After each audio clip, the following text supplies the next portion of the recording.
ಎಲ್ರಿಗೂ ನಮಸ್ತೆ. ನಿಮಗೆಲ್ಲ ಗೊತ್ತಿರೋ ಹಾಗೆ ವಿಷಯ ಎಲ್ಲ ಕಡೆ ಎಲ್ಲರಿಗೂ ಗೊತ್ತಾಗಿದೆ ಈಗ. ಅದ್ರ ಬಗ್ಗೆ ಎಲ್ಲ ಕ್ಲಾರಿಟಿ, ಎಲ್ಲ ಸಾಕ್ಷಿಗಳು ಎಲ್ಲ ಸಮೇತ ನಾನು ಬರ್ತೀನಿ. ಪ್ರತಿಯೊಂದು ಪ್ರೂಫ್ ತಗೊಂಬರ್ತೀನಿ. ಆಮೇಲೆ ಇದರಿಂದ ಯಾರ್ಯಾರಿದ್ದಾರೆ, ಯಾರ್ಯಾರು ಸಿನಿಮಾ ನಿಲ್ಲಿಸ್ಬೇಕು ಅಂತ ಓಡಾಡ್ತಿದ್ದಾರೆ, ಯಾರ್ಯಾರು ಈ ಸಿನಿಮಾ ಪ್ರಮೋಷನ್ಗಳನ್ನೆಲ್ಲ ನೋಡಿ ಒಂದೂವರೆ ತಿಂಗಳ ಮೇಲೆ ಯಾರ್ಯಾರು ನನಗೆ ಬೆದರಿಕೆ ಹಾಕಿದ್ದಾರೆ, ಪ್ರತಿ ಒಂದು ಪ್ರೂಫ್ ಸಮೇತ ಬರ್ತೀನಿ.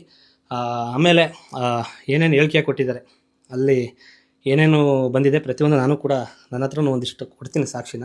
ಈಗ ಏನಿಲ್ಲ, ಬೇರೆ ಉದ್ದೇಶ ವಿಡಿಯೋ ಮಾಡ್ತಾ ಇರೋದು. ನಮ್ಮ ಕುಲದಲ್ಲಿ ಕೇಳಿಯೋದ ಸಿನಿಮಾ ನಾಳೆ ರಿಲೀಸ್ ಆಗ್ತಾ ಇದೆ. ಇದು ನಿರ್ಮಾಪಕರು ತುಂಬ ದೊಡ್ಡ ಬಜೆಟ್ ಮೂವಿ ಮಾಡಿರೋದು. ಇದು ನನ್ನ ಕನಸು ಕೂಡ. ಈ ಸಿನಿಮಾ ಒಂದು ದೊಡ್ಡ ಕನಸಾಗಿ ತುಂಬ 2.5 ವರ್ಷ ಕಷ್ಟಪಟ್ಟು ಇದು ಒಂದು ಸಿನಿಮಾ ಮಾಡಿರೋದು. ಹಾಗಾಗಿ ಈ ಮೂಲಕ ಕೇಳ್ಕೊಳ್ಳೋದು ಒಂದೇ, ಇದು ನಿರ್ಮಾಪಕರಿಗೆ ಯಾವುದೇ ಕಾರಣಕ್ಕೂ ಇದರಿಂದ ಇದು ಪ್ರೊಫೆಷನಲ್ ಬೇರೆ, ಇದು ಪರ್ಸ್ನಲ್ ಬೇರೆ.